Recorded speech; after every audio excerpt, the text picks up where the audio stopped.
Yeni güne çok enerjik uyandı Nehir. Hemen hazırlandı.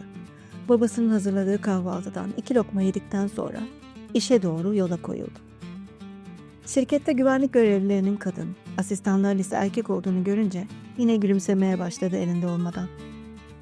Odada her zamanki gibi arkadaşı Emel'i görünce sevindi. Her şey değişse de bu kızın çalışkanlığı değişmiyor belli ki diye geçirdi içinden. Emel'e günaydın dedi ve masasına geçti. Emel ellerini klavyeden kaldırıp çenesinin altına koydu. Meraklı bir bakışla çok neşelisin bu sabah dedi.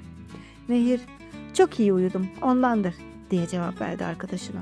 Sırrı gözlerinden okunacak ve bu güzel büyü bozulacak diye korktuğu için bakışlarını kaçırıyordu Emel'den. Gerçekten Nehir'in mutluluğu sadece yüzüne değil, bütün bedenine yayılmıştı. Çok dinç hissediyordu kendini. Müdürü Merve Hanım yanına geldi. Günün talimatlarını verdi ve çıktı. Nehir kendini çok rahat hissediyordu.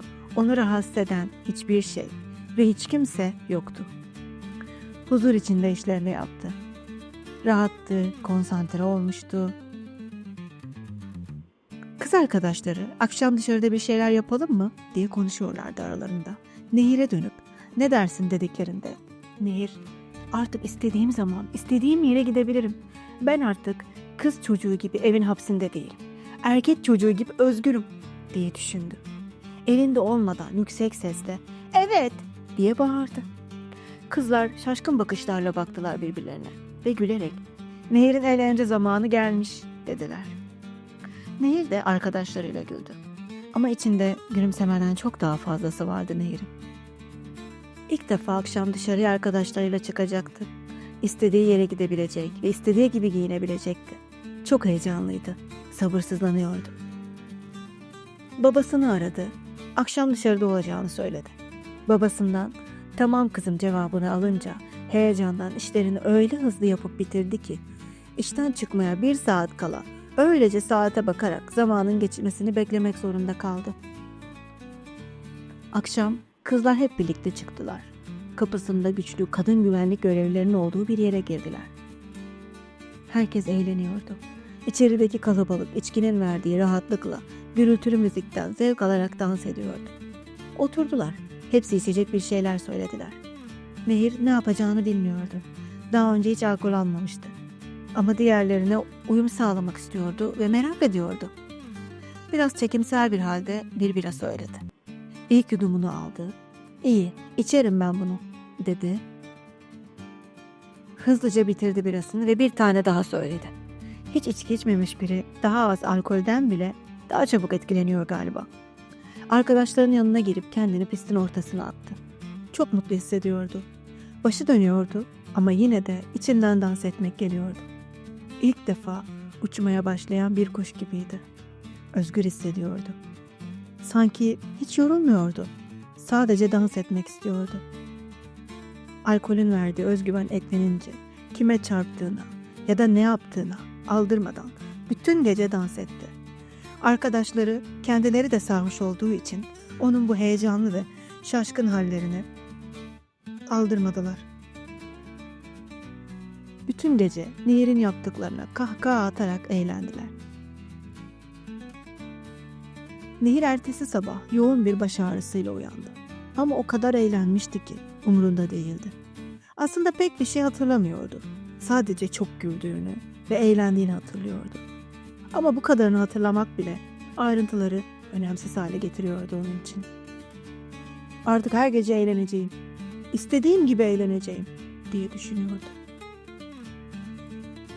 Babasının evin işlerini yapıyor olmasına da, annesinin çalışıyor olmasına da hemencecik alıştı. İstediği zaman, istediği yere gidip gelebilmek, kimsenin bakışlarından, tacizlerinden korkmadan giyinebilmek, geç saatte bir sokakta yalnız olmaktan korkmadan yürüyebilmek zaten alışılmayacak bir şey değildi. Yaşamaya şimdi başladığını düşünüyordu. Bu şekilde her gün ya eğlenmeye ya sinemaya giderek, hatta bazen öylece sadece dolaşarak geçiriyordu akşamlarını. Eve hiç gitmek istemiyordu. Yeterince tutsak oldum. Artık hep özgür olacağım diye düşünüyordu.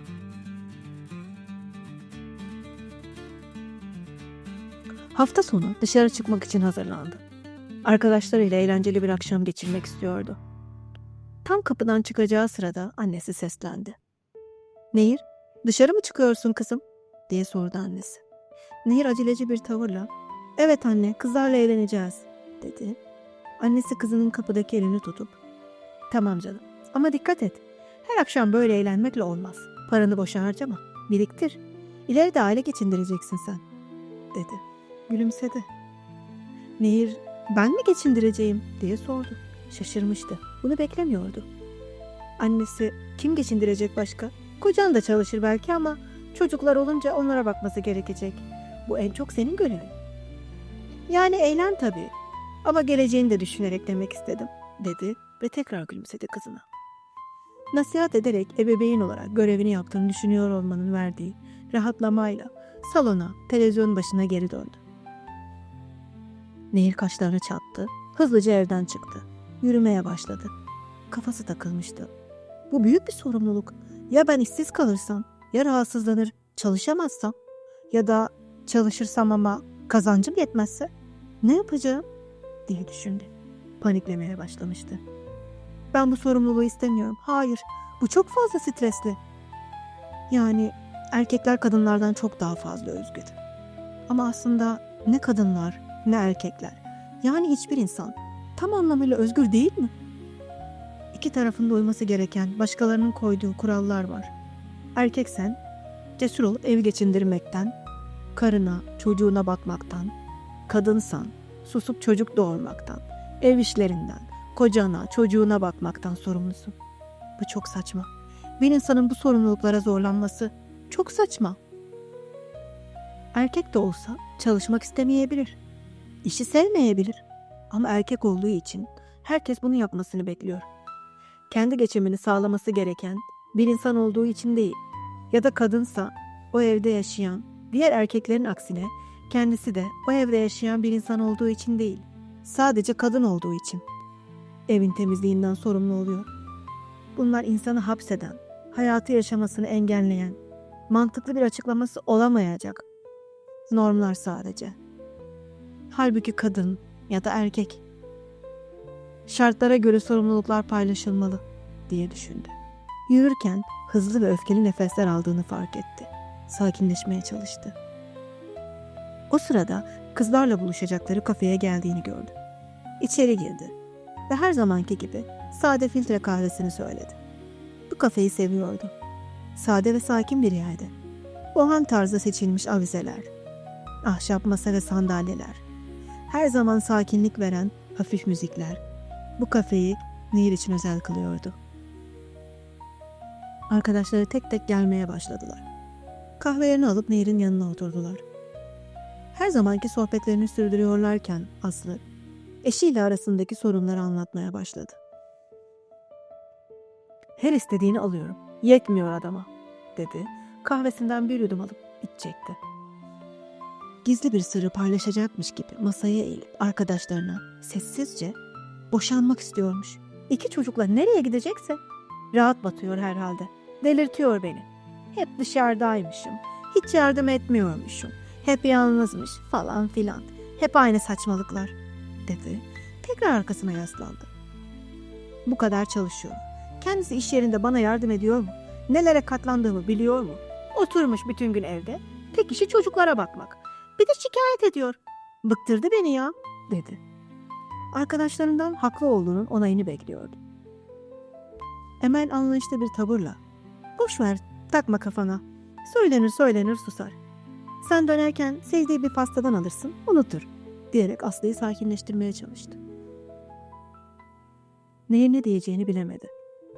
Arkadaşlarına şöyle bir göz gezdirdi ve içinden, "Bence sen eşine haksızlık yapıyor, anlayışsız ve bencilce davranıyorsun," demek geldi. Ama bir yandan da biraz da erkeklere haksızlık yapılsın diye düşünüp vazgeçti yorum yapmaktan.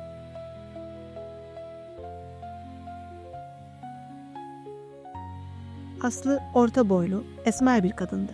Kendine çok güvendiği, her halinden belli olan bir kadındı. Aklına geleni hemen söylerdi. Karşısındakinin ne düşüneceği ya da hissedeceği onun için önemli değildi. Düşünmeden konuşanlardandı. Ailesinin ısrarıyla erken yaşta Mustafa ile evlenmişti ve hiçbir zaman tam olarak bağlanamamışlardı birbirlerine. Onların evlilik adı altında yaşadıkları, farklı beklentileri olan ve birbirinden çok farklı ilgi alanlarına sahip iki insanın zorunlu olarak birlikte yaşamasıydı aslında. Aslı hararetle konuşmasını sürdürürken kahveyi masaya koymaya çalışan garsonun farkında değildi. Çocuk kahveyi masaya bıraktı ama pastayı koyarken tabak elinden kaydı ve Aslı'nın kucağına düştü. Aslı sinirle ayağa kalktı. Eteğine düşen pastayı yere doğru silkeleyip "Bir bu eksikti. Kahve olsa yanmıştım. Dikkat et biraz," diye azarladı garsonu. Genç adam kızardı ve özür dileyerek ayrıldı yanlarından. Emel ile Nehir birbirlerine baktılar ve utandılar arkadaşlarının tavrından. Çocuk uzaklaşınca Nehir Aslı'ya doğru eğilip "Senin suçun aslında. Hiç dikkat etmiyordun."